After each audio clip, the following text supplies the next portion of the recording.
This morning I was reading the newspaper. There was a very interesting news.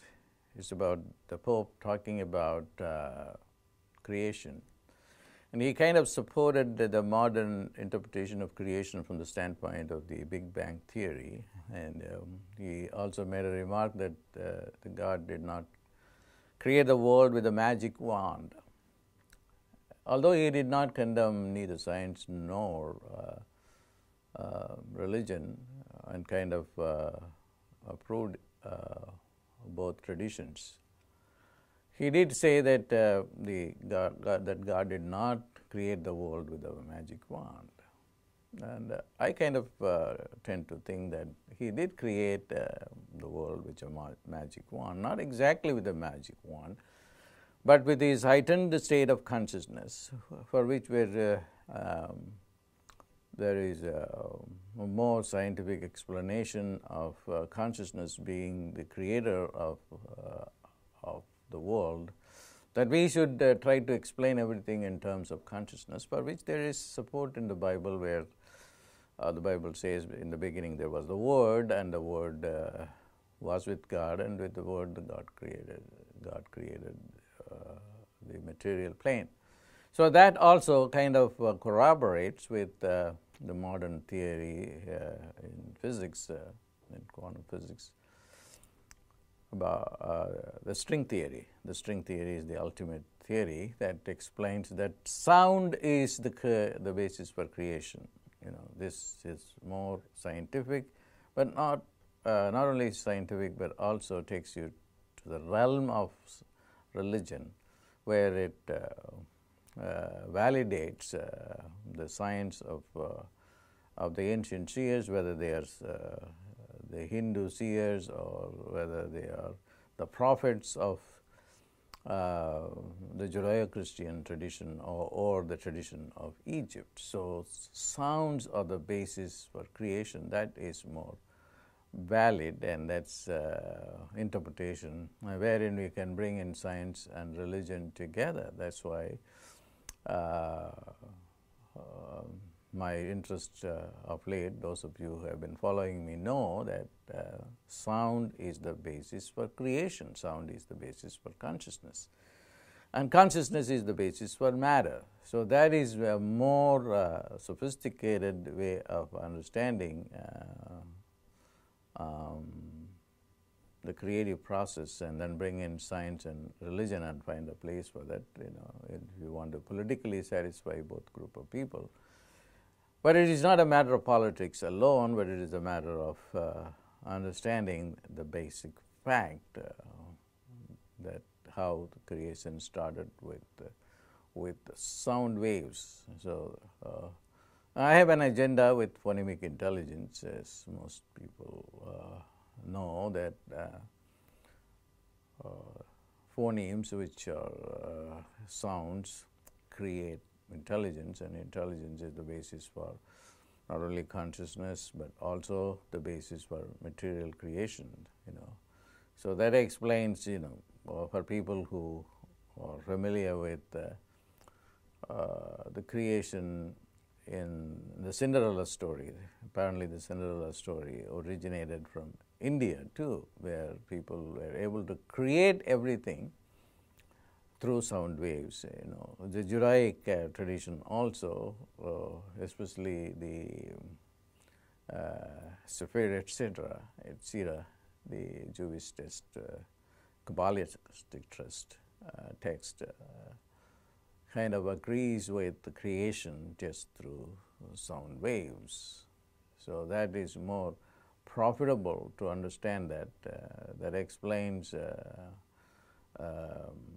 the success of many traditions, meditative traditions, trying to understand creation, and not only just philosophical understanding, but also in a day-to-day life. The reason why TM became so successful in the West and all over the world as well is because they use sound waves to create.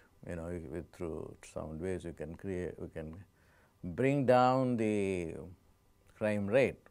So it is a science. So my own contribution to the whole discussion of creation, not only in a historical, archaeological perspective, but also from the perspective of contemporary science, and also from the point of view of utilitarian value. You can use a sound and create highest intelligence. You can use sound to create even money and relationship and so forth. So the best way of understanding this, the creation, is to understand it as sound waves, consciousness, which sound waves and consciousness are synonyms for me, at a very deeper, subtle level, creating these forces, and string theory, as I just mentioned, promotes this. And to go back to the creation done by God through a magic wand, there is a creator God, if you go to the Hindu tradition. And they are more scientific also in the presentation of it. There is a Brahma, which is a creator God, who is never respected in the tradition as much as the other gods, because by creation it got people into trouble. Now, here the creator God within the Hindu tradition, that's why the Hindu tradition is more scientific than even the most scientific, sophisticated sciences that we are contemporarily dealing with. For instance, the current Brahma who created this world, because there are world cycles. It's not that the world is created once and then it exists forever. No, it's not that. It's not true. The world is billions of years old, the earth plane itself. And in every yuga, or world cycle, as it is translated, the yuga, there is a Brahma who creates it, a creator God. And then his creation is dependent on his own intelligence. And this creator, this Brahma who created this Kali Yuga, is apparently a guy who came to power and who did not do a good job. He's a dumb Brahma, a dumb creator, who created a dumb human race. And there is evidence in the Vedas of how one of the gods, who in this case Shiva, objected to Brahma, don't go and do the dumb thing. It's a dumb thing to go and create this world, this earth plane. Shiva was extremely correct. And all our problems are because of this creation that Brahma did, which was a dumb creation. Why I am calling it a dumb creation? Because the whole creation here, what we are going through, is just ignorance on the level of the mind and the level of the body. So the mind doesn't work in a way that it can reveal things to us. We are ignorant of the future. We are ignorant of what medicine will work, or ignorant of how things work in this universe. So it is because it is its level of intelligence is very, very low. So this creator Brahma gave us an intelligence which is very, very low.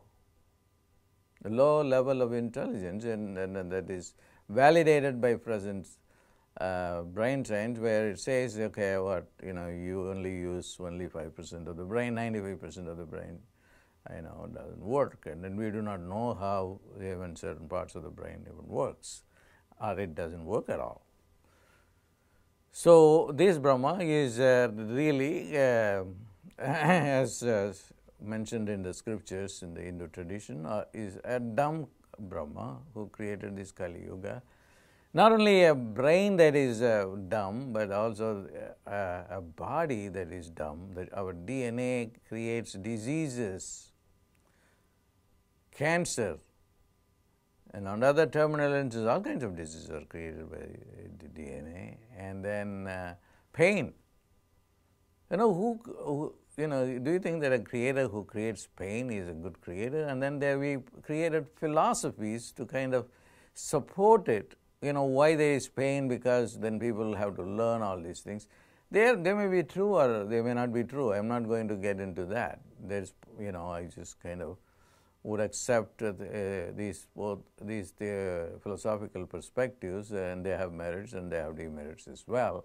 But what is important to know is that the scriptures here in this case, that the Hindu scriptures, but don't mistake me that I am trying to kind of uphold the Hindu tradition just because I happen to be born as a Hindu, because I'm just embrace as much of Christianity, Judaism, and other Buddhist traditions as well. But I am going to accept what I think it is useful for me and for the world, and also from my own understanding of that. I'm not proselytization is not my forte. I don't proselytize at all. But then where I find something very noble in any tradition, that's why I just created this website comparing the Jewish sounds with the Indian sounds. The subsite is called Jewish and Yogic Power Sounds, because I want to see the common structure strictly from a scientific point of view. So the prediction in the Hindu scriptures is that there is going to be this Satya Yuga, golden age. And the guy who is going to create this is a Brahma, and he is a good guy, an intelligent guy. And because he is intelligent, he is not going to create a DNA which is faulty, which is going to create cancer, which is going to create pain. Nor he is going to create a brain that is ignorant. So that makes sense to me. So there is a magic guy with a magic wand. It's a metaphor. Who is going to create everything that is in the golden age? That's going to be very, very a pleasant creation.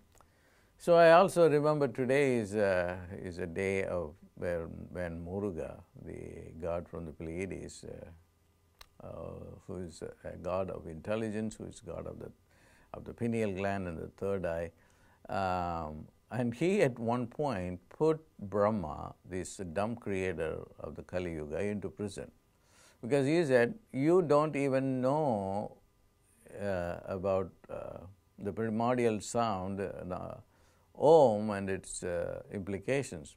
So you deserve to be in prison.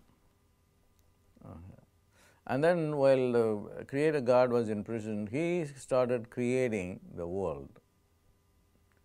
And those people whom he created with his own intelligence, because the 6 phases of Muruga represent 6 parts of the brain, and the 6th phase that he has, which is very special, corresponds to the third eye or the pineal gland. And he created perfect beings. And where are they? There are there are people who are here sometimes, and who became exemplary scientists and the people who created, contributed a lot to this world in terms of knowledge. So I thought that I would put out my own thoughts on this subject, highlighting where to go and find the answers for creation and how the world is functioning. I think the bottom line is there is incredible wisdom buried in the supposedly outwardly misleading category of literature called the Puranas. Puranas are mythological stories. There are 18 of them, but that's only a very traditional representation, but there are lots and lots of Puranas, more than 18. And these Puranas are only scientific texts. It will be really valuable for people to go and delve deep into it and then understand the science behind the Puranas. And I'm creating this video from India, and then I hope that people in India who happen to watch this will be able to go into the Puranas and then read the original or even the regional versions of their vernaculars. That also could be very productive for people to understand this value of the Indian scriptures in presenting facts about creation, and then the scientific value of this tradition. Some time ago during the Ganesh Chaturthi, this which is the birthday celebration of the elephant-headed god, who is considered to be the most intelligent being, and then that's why he was given the job of the army general of heaven, of Kailash. Why was he given that job? Because he was the Gana Isha. Gana means these beings who can do anything and everything, know everything. They are different species of people living in heaven, and he was the lord of them. He was the commander-in-chief of them. And why was he given that job? I have given a series of videos. I want you to go and look at that. The elephant, why he in the first place was given the elephant head? Because the elephant, like the human beings, have these special neurons, which we recently found out, the Vanikhanamo neurons in the brain, the anterior cingulate area. And these neurons are responsible for the highest intelligence, and they are found only in us and the elephants and in some monkeys. And this is even a very recent discovery. For a long time we have been thinking only the human brains, human beings, anterior cingulate carried this Vanikhanamo neuron. So if you look at these things, that I have really brought out the science of Ganesha, the science of the elephant-headed god, and a lot of people in Japan also worship Ganesha, and then there are some Japanese research going on the elephant brain as well. So this was my spontaneous response to this article of the Vatican Pope's